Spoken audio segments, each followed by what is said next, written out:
లోక్సభ ఎన్నికలు ఉన్నాయి కదా, పార్లమెంట్ ఎంపీ ఎలక్షన్స్. అందులో ఈ మూడు పార్టీలలో మనకి ఏ పార్టీ వస్తే బాగుంటుంది? ఏ పార్టీ అంటే ఒకటి మన ఏదో ఇప్పుడు ఏదోళ్ళ పార్టీకి వెళ్ళాలనే ఉద్దేశం. నాకు 60-65 ఏళ్ళు ఉంటాయి. నా ఉద్దేశంలో ఫస్ట్ కాంగ్రెస్ పార్టీ అంతా వేసుకుంటూ వచ్చింది. కానీ ఇప్పుడు ఏం హామీలు ఇస్తాండ్రో ఏమో దిక్కులేని హామీలన్నీ. ఒక్క హామీ చక్కగా లేదు. అది కరెంట్ మీటర్ 200 ఇస్తా, 200 యూనిట్లు మాపన్నాడు. నాకు 20 యూనిట్లు కూడా మాపి లేదు. మరి అదెందుకు ఇల్లు చెప్పుడు? ఆ 20 యూనిట్లే నెలకు కాలుతాను, నాకు మాపి లేదు. అదొక్కటి. వాళ్ళు ఎందుకు అట్లా తప్పాలా? వాగ్దానాల గురించి కాదు, మేము వాళ్ళ కోట్లేసింది. కేసీఆర్ ఒక ఎలుమ దొర ఒక్కని పడితే ఒక మాట ఒక విలువన లేకుండా మనుషులు కాకుండా తీసిపారేస్తున్నాడు. కాబట్టి కాంగ్రెస్కి వేసిన ఓటు. ఈ కాంగ్రెస్ వాళ్ళు కూడా ఇట్లా వేసుడు ఇదేంది తప్పుదాలు. అంటే కాంగ్రెస్ పార్టీ మొన్ననే అదైంది కదా బాబు, మొన్న అదైందా? కానీ లంగతనాలు నేను చెప్పేది అర్థం చేసుకో. 200 యూనిట్లు మాపి అన్నావు, మరి అదే ఇంటికి ఒకటికి 10 మీటర్లు ఉన్నాయి. అదే మాపి నేను 1 మీటర్ చెప్తాను, మొదలు చెప్తే బాగుంటుండే కదా. నువ్వు 200 యూనిట్లు మాపి మళ్ళీ వానికి 10 మీటర్లు మాపి వేయాలని ఎందుకంటున్నావు? అదే మొదలు చెప్పాలా.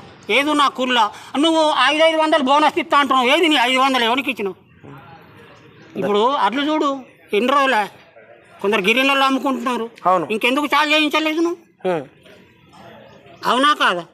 500 ఇస్తాను, 500 బోనస్ నీకన్నా సిలిండర్ అన్నావు. ఇప్పుడు ఆ సిలిండర్ కూడా మరి ఎవరికి వస్తుందో ఎవరికి పోతుందో తెలియదు. అది కూడా మొదలు లిమిట్. ఇక ఖాతాలో పడేది తెలియదు, గంగలో పడేది. ఇప్పుడు మొత్తానికైతే ఎంపీ ఎలక్షన్ లో ఈ మూడు పార్టీలలో ఏదేస్తే బాగుంటుంది? ఏది వచ్చినా కానీ ఏదైనా గంతే. కన్నా మన ఉద్దేశంలో మోడీ ఒక పేదోనికి ఉన్నోనికి 2,000 వేస్తా అంటున్నాడు. పంట రాగానే మొదలే ఎత్తాడు 2,000, 6,000 విడతలు. గరీబోనికి ఎత్తాడు, ఉన్నోనికి ఎత్తాడు, లేనికి ఎత్తాడు. అదో పద్ధతి. వీడు గుట్లకు చెట్లకు అన్ని వేసిండనే వాడిని వాడకూడదు, వీడు అంతే అవుతున్నాడు.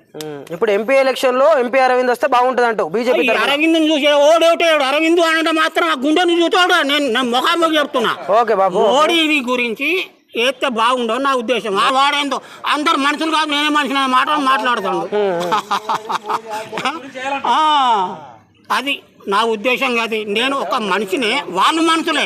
కానీ గర్వం అనేది మనిషికి ఉండకూడదు. అందరం బతకాలని ఉద్దేశం ఉంటుంది. మంచిగా ఉంటుంది. రాజకీయం ఎందుకు? దిక్కులేని రాజకీయం ఉన్నారు. వాడు ఊంచే వాడు మన్ను పోసే ఇది